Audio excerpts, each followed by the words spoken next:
Hello friends, good morning to all of you. आप सभी का स्वागत है मेरे YouTube channel Gunjan Sharma biology foundation में। आज का जो ये वीडियो है पर्टिकुलर, उसमें हम D triple S B, KVS, NVS and RPSC के लिए बायोलॉजी के सेक्शन में जो बेवरेजेस का टॉपिक दे रखा है उसमें हम कॉफ़ी को कवर करेंगे। ये वीडियो बेवरेजेस का सेकंड पार्ट है। उसके प्रीवियस पार्ट में हमने टी को डिस्कस किया था। तो आज का जो पूरा ऑल ओवर ये वीडियो है वो बेस्ड है कॉफ़ी के ऊपर, जिसमें कि हम कॉफ़ी का जो ओरिजिन है, डिस्ट्रीब्यूशन है, इसके जो बोटानिकल कैरेक्टरिस्टिक्स हैं, केमिकल कंपोजिशन है, यूजेस हैं, उसके बारे में डिटेल स्टडी करेंगे। तो वीडियो का ज़्यादा से ज़्यादा बेनिफिट लेने के लिए पूरा वीडियो एंजॉय करें और साथ ही साथ इसको अपने फ्रेंड्स और सर्कल में शेयर करें ताकि सभी को इसका बेनिफिट मिल सके। तो सबसे पहले हम कॉफ़ी के बारे में बात करते हैं। तो उसके वर्नाकुलर नेम, बॉटनिकल नेम और फैमिली को डिस्कस करते हैं, मीन इसकी जनरल स्टडी करते हैं। तो जब हम इसके वर्नाकुलर नेम पे आते हैं कि इसका कॉमन नेम क्या है, वर्नाकुलर नेम, ये वर्नाकुलर नेम वो होता है जिसके बेस पे हम इसको लोकल लैंग्वेज में पहचानते हैं। तो वर्नाकुलर नेम इसका हो जाएगा कॉफ़ी।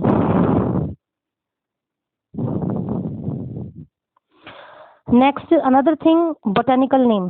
इसका बोटानिकल नेम क्या होता है, जहाँ से क्वेश्चन बनने के चांसेस होते हैं एमसीक्यू बेस्ड जो एग्जाम है वहाँ पे। बोटानिकल नेम, तो जो इसका बोटानिकल नेम है वो है कॉफिया अरेबिका। कॉफिया अरेबिका,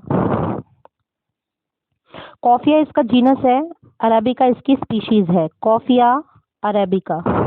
तो अभी तक हमने दो बातें देखी कि what is the vernacular name of coffee, या वर्नाकुलर नेम में तो हम इसको सिंपली कॉफी के नाम से ही डिनोट करेंगे। अब बोटानिकल नेम जो है, वानस्पतिक जो नाम है इसका, वो है कॉफिया अरेबिका, जिसमें कॉफिया डिनोट कर रहा है इसकी जीनस को और अराबिका है इसकी स्पीशीज। नेक्स्ट, अगर हम फैमिली की बात करें कि coffee belongs to which family, तो फैमिली यहाँ पर जो है फैमिली होगी रूबिएसी। जैसे चाय के अंदर हमने देखा था कि उसकी फैमिली थी थिएसी, तो इसकी फैमिली होगी रूबिएसी। नेक्स्ट, अगर हम देखें कि इसका डिस्ट्रीब्यूशन और ये क्या है, तो कॉफ़ी जो है उसकी अप्रॉक्सीमेटली 50 स्पीशीज़ जो हैं ऑल ओवर वर्ल्ड में पाई जाती हैं। तो तकरीबन हम ये कह सकते हैं कि कितनी स्पीशीज़ होती हैं, 50 स्पीशीज़ होती हैं ऑल ओवर वर्ल्ड में। ऑल ओवर वर्ल्ड के अंदर इसकी 50 स्पीशीज़ जो हैं उसका कल्टीवेशन किया जाता है। इनमें से जो इम्पोर्टेंट है वो तीन हैं जिसको कि हमें यहाँ पे स्टडी करना है, या हम ये देख रहे हैं कि जो हमारे लिए इम्पोर्टेंट हैं वो 3 स्पीशीज़ हैं। तो उन तीनों स्पीशीज़ के मैं नाम यहाँ पे आपके सामने स्क्रीन पर लिख रही हूँ। इसमें फर्स्ट है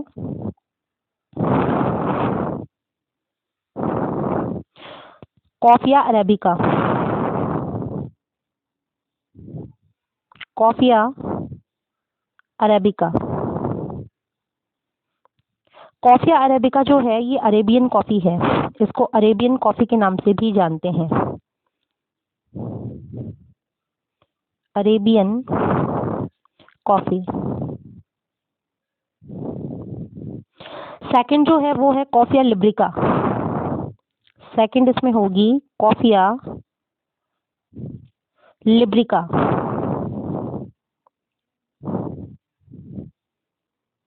कॉफिया लिब्रिका, कॉफिया लिब्रिका को हम लिब्रेरियन या लिब्रियन कॉफ़ी के नाम से भी जानते हैं, लिब्रियन, लिब्रियन कॉफ़ी, लिब्रियन कॉफ़ी। और लिब्रियन कॉफ़ी का बोटानिकल नेम होता है कॉफिया लिब्रिका, लिब्रियन कॉफ़ी। एक जो थर्ड इम्पॉर्टेंट स्पीशीज है वो है कॉफिया रोबस्टा। कॉफिया रोबस्टा, और ये जो कॉफिया रोबस्टा है इसको हम कांगा कॉफ़ी या कांगा कॉफ़ी के नाम से भी जानते हैं, कांगा कॉफ़ी। तो ये तीन स्पीशीज़ हैं जो हमारे लिए मोस्ट इंपॉर्टेंट हैं ऑल ओवर 50 स्पीशीज़ में से। नंबर 1 हमने डिस्कस किया कॉफिया अरेबिका, सेकंड हमने देखा कॉफिया लिब्रिका, एंड थर्ड हम देख रहे हैं कॉफिया रोबस्टा। नेक्स्ट इसमें सबसे जो हम ये कह सकते हैं फेमस जो कॉफ़ी है वो कॉफ़िया अरेबिका ही है। और कॉफ़िया अरेबिका की जो वैरायटीज़ हैं जिसका कि कल्टीवेशन किया जाता है वो 2 टाइप्स की वैरायटीज़ हैं। तो सबसे पहले हम कॉफ़िया अरेबिका की फर्स्ट वैरायटी की बात करते हैं। तो जो फर्स्ट वैरायटी है कॉफ़िया अरेबिका की, जिसको हम ए से डिनोट कर लेंगे, उसको हम कहेंगे coffea arabica variety, VAR mean variety arabica.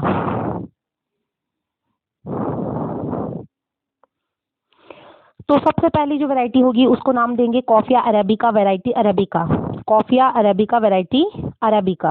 और नेक्स्ट जो है वो है coffea arabica, coffea arabica variety bourbon, BOURBON। इसके बिस्किट भी बनते हैं बॉर्बन के। तो ये वैरायटी है कॉफ़िया अरेबिका बॉर्बन। तो हमारे पास में कॉफ़िया अरेबिका की जो फेमस 2 वैरायटीज़ हैं उसको हमने यहाँ पे डिस्कस किया। नंबर 1 हमने देखा coffea arabica variety arabica and second हमने डिस्कस किया कॉफ़िया अरेबिका वैरायटी बॉर्बन। अब हम इसके ओरिजिन और डिस्ट्रीब्यूशन को डिस्कस करेंगे कि जो कॉफ़ी का ओरिजिन है, इसकी उत्पत्ति जो है कौन से देश से मानी गई है और इसका डिस्ट्रीब्यूशन जो है वो कहाँ कहाँ पर है। तो नेक्स्ट हमारा जो टॉपिक है वो है ओरिजिन एंड डिस्ट्रीब्यूशन। अगर हम इसके ओरिजिन की बात करें तो इसका ओरिजिन जो है आपको याद रखना है, इसका ओरिजिन हुआ है पश्चिम जो एबिसीनिया है, देश का नाम है पश्चिम एबिसीनिया, एबिसीनिया। और पश्चिम एबिसीनिया का जो काफा जिला है, काफा जिला डिस्ट्रिक्ट जो है वहां पे काफा,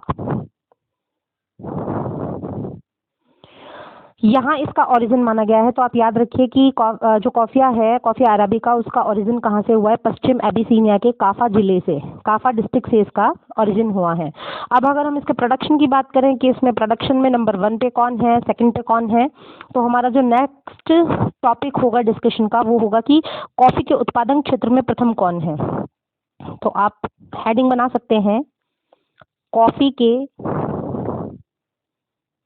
उत्पादन यानी प्रोडक्शन में, उत्पादन के क्षेत्र में, field of the production of coffee. Number 1 कौन है, जो फर्स्ट कंट्री है टॉप मोस्ट वो है ब्राजील। और जो सेकंड कंट्री है वो है कोलंबिया। आई होप आपको सारी बातें क्लियर हो रही होंगी कि जो कॉफ़िया अरेबिका है, कॉफ़ी का जो प्रोडक्शन है उसके अगर फील्ड ऑफ प्रोडक्शन की बात करें तो उसमें 2 कंट्रीज ऐसी हैं जो फर्स्ट और सेकंड पोजीशन को हायर करती हैं। फर्स्ट पोजीशन पे है ब्राज़ील और सेकंड पोजीशन पे है कोलंबिया। अब हम ऑल ओवर वर्ल्ड भी देख लेते हैं कि वर्ल्ड में कौन कौन से प्लेसेस पे जो है कॉफ़ी की एग्रीकल्चर या कल्टिवेशन की जाती है। तो जब हम इनके नेम्स पे फोकस करेंगे तो पहला आपका हो गया ब्राज़ील, ब्राज़ील के बाद में सेकंड हो गया इंडोनेशिया, इंडोनेशिया। थर्ड हो गया मैक्सिको, मैक्सिको। फोर्थ हो गया भारत। नेक्स्ट उसके बाद में अंगोला,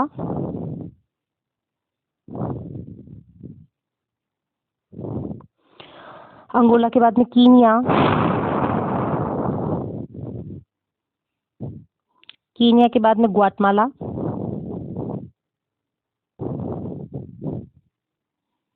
ग्वाटेमाला के बाद में उगांडा, और फिर हम अगर इसके आगे देखें कि उगांडा के बाद में कोलंबिया,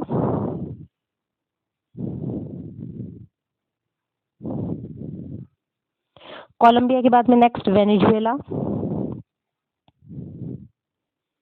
वेनेजुएला, और वेनेजुएला के बाद में Sri Lanka and last one West Indies.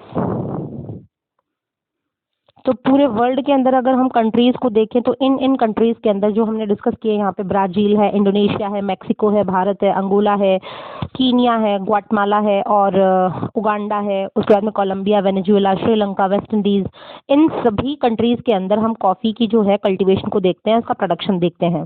Specifically अगर हम इंडिया के रेफरेंस में बात करें कि इंडिया के रेफरेंस में सबसे ज़्यादा ऐसा कौन सा स्टेट है जहाँ पे बहुत ज़्यादा कॉफ़ी का प्रोडक्शन होता है, कॉफ़ी का प्रोडक्शन होता है, तो हम बात करेंगे भारत में सर्वाधिक। भारत में कॉफ़ी का उत्पादन, भारत में कॉफ़ी उत्पादन, तो जो कॉफ़ी उत्पादन है वो सर्वाधिक कहाँ होगा? सर्वाधिक आपको याद रखना है कर्नाटक स्टेट में, कर्नाटक राज्य में, कर्नाटक राज्य में। ये आपका भारत के सेंस में हो गया कि भारत के रेफरेंस में सबसे ज़्यादा कॉफ़ी कहाँ पर प्रोड्यूस होती है? कर्नाटक स्टेट में। और अगर वर्ल्ड की बात करें तो ब्राज़ील और कोलंबिया में। नेक्स्ट हम और देखते हैं कि भारत में जो है कौन कौन से स्टेट कॉफ़ी का प्रोडक्शन करते हैं। तो उसमें पहला आपके हो जाएगा कर्नाटक, जिसमें सबसे ज़्यादा है। नेक्स्ट है उड़ीसा, उड़ीसा। थर्ड है तमिलनाडु, तमिलनाडु। नेक्स्ट है Andhra Pradesh, Andhra Pradesh. Next last one जो है वो है केरल। तो ये 5 स्टेट ऐसे हैं भारत के जहाँ पर हम कॉफ़ी का प्रोडक्शन देख सकते हैं, कर्नाटक, उड़ीसा, तमिलनाडु, आंध्र प्रदेश एंड केरला। अगर हम अब इसके नेक्स्ट फीचर पे आते हैं, ये तो था इसका ओरिजिन और डिस्ट्रीब्यूशन ऑल ओवर वर्ल्ड और इंडिया के रेफरेंस में। अब हम इसके बॉटनिकल कैरेक्टरिस्टिक्स की बात करेंगे कि कौन कौन से कैरेक्टर्स के बॉटनिकल कैरेक्टर हैं। बॉटनिकल कैरेक्टर, बॉटनिकल कैरेक्टर्स की बात की जाए तो जो ये प्लांट है, इसकी जो हाइट है वो अप्रॉक्स होगी 5 to 10 मीटर, 5 to 10 मीटर। ये ऊंचा होगा, एवरग्रीन होगा, सदाबहार होगा और झाड़ीनुमा होगा, यानी हम ये कह सकते हैं ये श्रब होगा, श्रब। तो 5 to 10 मीटर ये एक श्रब होती है। इसमें हम वही जैसे हमने चाय के अंदर उसके लेंथ को काट के उसकी ब्रांचिंग की थी, तो यहाँ पर भी हम प्लांट की छटाई करेंगे, उसकी लेंथ को सीमित करेंगे और उसके शाखन यानी उसकी ब्रांचिंग में बहुत ज़्यादा वृद्धि कर देंगे ताकि इसका प्रोडक्शन हमें ज़्यादा मिले। अगर हम इसके स्टेम की बात करें तो स्टेम जो होता है इसका वो बिल्कुल कैसा होगा? इरेक्ट होगा। इरेक्ट मतलब सीधा होगा। शाखित होगा यानी ब्रांच्ड होगा, बहुत ब्रांचेस बनेंगी इसके अंदर। एंड कास्टियर यानी कि ये वुडी भी होगा। तो अगर हम पर्टिकुलर इसके स्टेम की बात करते हैं कि कॉफिया अरेबिका का स्टेम कैसा होता है, तो इरेक्ट होगा, ब्रांच्ड होगा, वुडी होगा। नेक्स्ट अगर हम इसके लीव्स को देखते हैं कि लीव्स का कैसा पैटर्न है, पत्तियां कैसी हैं, तो सिंपल होती हैं, सिंपल। अपोजिट इनमें फाइलोटैक्सी पाई जाती है, मतलब इनका पर्ण विन्यास होता है अपोजिट टाइप का, एक दूसरे के अपोजिट होती हैं ये, जस्ट इस तरीके से।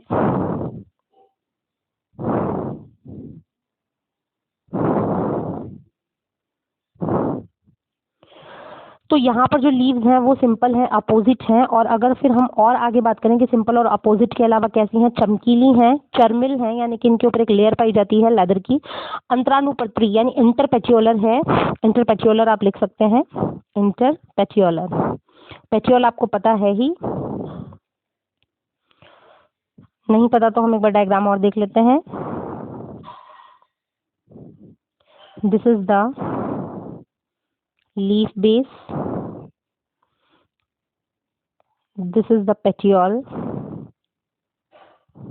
petiole and this is the lamina। तो हम यहाँ पर इस एरिया की बात कर रहे हैं पेटियोल की। तो ये जो लीव्स होती है इंटरपेट्यूलर होती हैं। और अगर हम इसके फ्लावर्स की बात करें तो फ्लावर्स जो हैं वाइट कलर के फ्लावर होंगे, फ्लावर कैसे होंगे? वाइट होंगे। फ्रेग्रेंस आएगी इनमें और स्टेलेट आकृति की यानी कि ताराकार होंगे, बाइसेक्सुअल होंगे, दोनों सेक्सेस जो हैं एक ही फ्लावर में प्रेजेंट होगा, बाइसेक्सुअल। और ये जो है बिल्कुल बंचेस के फॉर्म में मिलेंगे और इसके बंचेस जो होंगे वो इसके बिल्कुल बीचों बीच मिलेंगे और ये लीव्स के बीच में जो है वहाँ से डेवलप होंगे। अगर हम पर्टिकुलर इसके फ्रूट्स की बात करें, फ्रूट्स की, तो जो फ्रूट होता है वो बाइलोक्यूलर होता है। बाइलोक्यूलर का मतलब इसमें दो कोष्ठ होते हैं, जबकि हमने कल देखा था कि चाय के अंदर कैसा होता है, ट्राइलोक्यूलर होता है। तो यहाँ पर ये बाइलोक्यूलर है और इसके अंदर 2 सीड्स होंगे। हर फ्रूट के अंदर 2 सीड मिलेंगे, तो 2 सीडेड। और इसका फ्रूट टाइप क्या है, ड्रूप। तो आप याद रखिए कि इसके अंदर आपको सीड कितने मिलेंगे, 2 सीड मिलेंगे, और इसके फ्रूट को हम क्या कहेंगे, ड्रूप। और जैसे ही जब तक ये अनराइप होते हैं, पकने के पहले इनका रंग जो होता है वो ग्रीन होता है, लेकिन जैसे ही ये फल पक जाते हैं तो पकने के बाद में ये आपको रेड कलर के शो होते हैं। तो ये सारे हमने इसके बॉटनिकल फीचर्स की बात की है कि कॉफ़ी आप जो अराबिका है उसके बॉटनिकल फीचर्स क्या होंगे। अब हम इसके कल्टीवेशन ऑफ कॉफ़ी के ऊपर बात करेंगे। कल्टीवेशन ऑफ कॉफ़ी, किस तरीके से कॉफ़ी की कल्टीवेशन की जाती है। कल्टीवेशन ऑफ कॉफ़ी, तो देखिए कॉफ़ी का जो प्रोपगेशन है वो जनरली सीड्स के द्वारा होगा। तो सबसे पहले आप याद रखिए कि किसके थ्रू होगा, सीड्स के थ्रू होगा। नेक्स्ट, सीड्स को क्या करेंगे, कटिंग और ग्राफ्टिंग की प्रोसेस से निकाल कर हम नर्सरी में लेके जाएंगे, और नर्सरी में अप्रॉक्स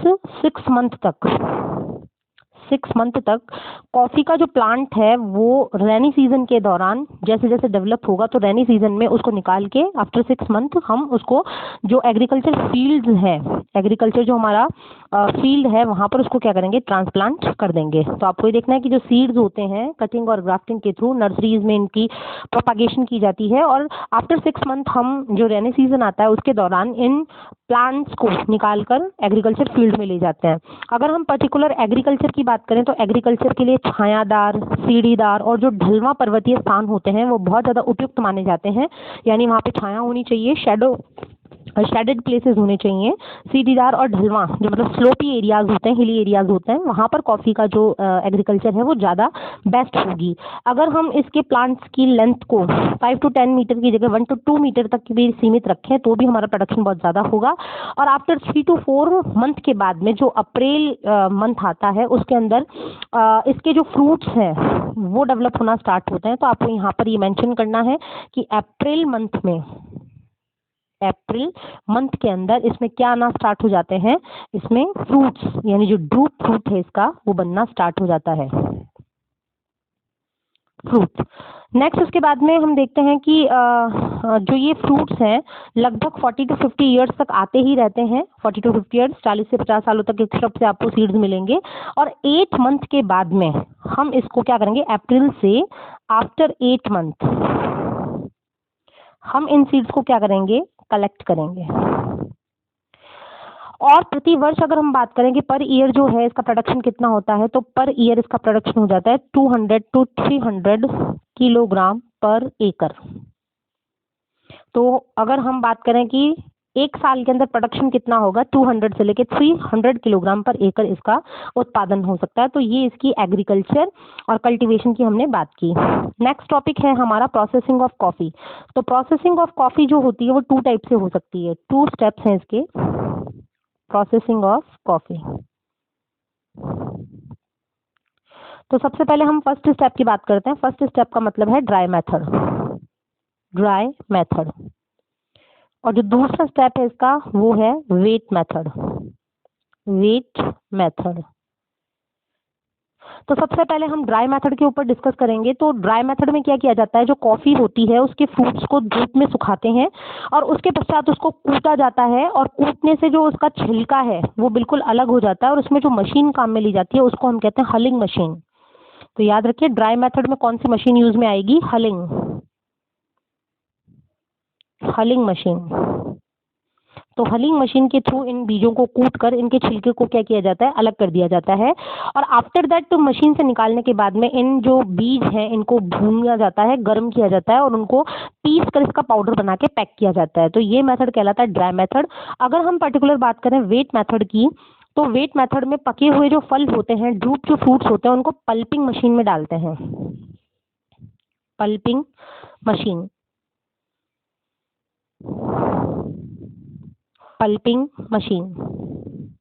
तो पल्पिंग मशीन का नाम आपको याद रखना है। पल्पिंग मशीन में डालने के बाद में जो इसका पल्प होता है, गुदा जो होता है, वो सीड से सेपरेट होता है, पानी से धोकर सीड्स को अलग किया जाता है और फिर सीड के ऊपर जो एक मेम्ब्रेनस जो कवरिंग होती है उसको हटाने के लिए इसको पानी में ही डाल के थोड़ी देर के लिए छोड़ दिया जाता है।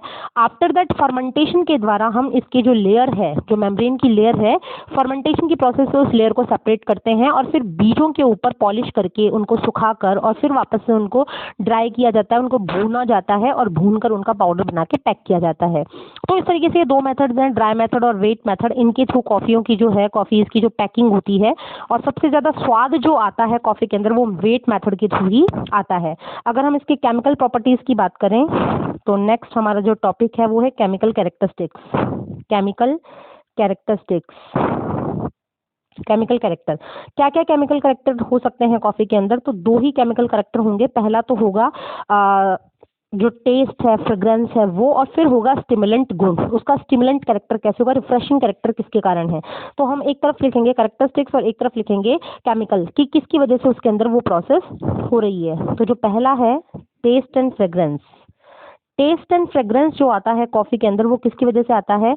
Essential oil. एसेंशियल ऑयल के कारण ऐसा होता है और वो एसेंशियल ऑयल कौन सा है? कैफियोल। कैफियोल। तो ये याद रखने की बात है कि टेस्ट जो है कॉफ़ी का वो कौन से एसेंशियल ऑयल के कारण होता है? कैफियोल के कारण। और अगर इसकी कंसंट्रेशन की बात की जाए तो यहाँ पर इसका जो अमाउंट है वो कितना होता है? 10 से लेके 13% तक।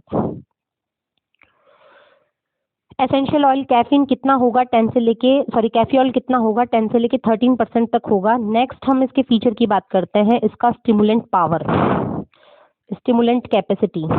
सेकंड जो है वो है स्टिमुलेंट। ये स्टिमुलेंट और रिफ्रेशिंग क्यों होता है? स्टिमुलेंट क्यों है? तो स्टिमुलेंट जो है एल्कलॉइड्स के कारण है, एल्केलॉइड्स। और कौन सा एल्कलॉइड होता है? कैफीन। कैफीन, और उसका अमाउंट होगा 1.2%। इसके अलावा इसमें और कौन कौन सी चीज़ें मिल सकती हैं? इसके अलावा कॉफ़ी के अंदर आपको प्रोटीन्स मिल सकते हैं, प्रोटीन्स 11% के आसपास। नेक्स्ट आपको सेलुलोज देखने को मिलेगी, सेलुलोज 10 से लेके 14% तक। और जो शुगर्स हैं वो भी आपको इसमें देखने को मिलेगी, कितनी? माइनस में 0.43%। तो ये इसका कंपोजिशन है केमिकल, जिसमें कि एसेंशियल ऑयल है कैफियोल और एल्कलॉइड है कैफीन, प्रोटीन्स हैं, सेलुलोज है, शुगर है। तो ये हमने सारी बातें की इसके केमिकल कैरेक्टरिस्टिक्स को लेके। एट लास्ट हम इसके यूजेस और हार्मफुल इफेक्ट्स के ऊपर आते हैं। तो सबसे पहले हम इसके यूजेस की बात करते हैं कि ये कहाँ कहाँ यूज होती है। तो पहला तो हो गया एज बेवरेजेस, पीने के रूप में काम में ली जाती है, बेवरेजेस। सेकंड जो है एज वुड, इसकी जो लकड़ी है वो कई टिम्बर के काम करने के या फिर और कोई मकान बनाने के कहीं जगह पर काम में आती है, तो एज अ वुड भी हम इसको यूज करते हैं। थर्ड जो है मेडिसिनल पर्पस में ये काम में ली जाती है, मेडिसिनल पर्पस। अब मेडिसिनल पर्पस में क्या काम आएगी? ये डायूरेटिक होती है। डायूरेटिक मीन जब बहुत ज़्यादा यूरिनेशन की प्रोसेस करवानी होती है तो वो प्रोसेस कहलाती है डायूरेसिस, और जिन दवाओं से डायूरेसिस की प्रोसेस होती है वो कहलाती है डायूरेटिक। तो कॉफ़ी जो है, कॉफ़ी क्या है? डायूरेटिक है, डायूरेटिक। तो ये इंपॉर्टेंट फीचर है इसका। नेक्स्ट अगर हम फोर्थ कैरेक्टर देखेंगे, फोर्थ यूज क्या है, तो जो हम एक प्लास्टिक भी बना सकते हैं इससे, मेकिंग इन कैफेटाइल प्लास्टिक, कैफेटाइल प्लास्टिक। तो एक कैफेटाइल जो प्लास्टिक का टाइप है वो इसी कॉफ़ी से बनता है, और इसको हम हिना के अंदर मिक्स करके, जैसे टी को मिक्स किया था हिना में और वो हेयर ग्रोथ को नरिशेस कर रही थी, वैसे इसको हेना में मिक्स करके भी लगा सकते हैं। लास्ट इसका एक हार्मफुल इफेक्ट क्यों, कि अगर हम ज़्यादा से ज़्यादा कॉफ़ी को यूज़ करेंगे तो हमारे ऊपर हार्म भी आएंगी। वो नुकसान जो होता है वो किस प्रोडक्ट के कारण होता है, तो वो होता है कैफियोटॉक्सिन के कारण। आप इसको याद रखिए। इसके अंदर एक टॉक्सिक सब्सटेंस है जिसका नाम होता है कैफियोटॉक्सिन, और इस कैफियोटॉक्सिन जो होता है ये एक वॉलेटाइल सब्सटेंस है, बिल्कुल वाष्पशील होता है, ये बिल्कुल वॉलेटाइल होता है, वॉलेटाइल सब्सटेंस। और वोलेटाइल सब्सटेंस होने के कारण इसी की वजह से हमारे जो बॉडी है उसके ऊपर हार्मफुल इफेक्ट्स आते हैं अगर हम इन केस एक्सेसिव यूज़ करते हैं कॉफ़ी का। तो आई होप आपको कॉफ़ी का जो ये चैप्टर था इजीली मैं समझा पाई हूँ। आपके जो इसके बारे में जो मेन मेन पॉइंट्स थे मैंने आपके सामने शेयर किए हैं, आपको इससे बेनिफिट होगा। अगर वीडियो आपको अच्छा लगा हो तो वीडियो को आप लाइक और शेयर जरूर करें ताकि सभी को इसका बेनिफिट मिले। नेक्स्ट टॉपिक में हम मेडिसिनल प्लांट्स के ऊपर बात करेंगे या फिर जो भी हमारा एग्रोनॉमी के बेस पे हमारे लिए बेस्ट प्लांट्स हैं उनको हम लेके बात करेंगे। तब तक के लिए have a nice day. Thanks for watching.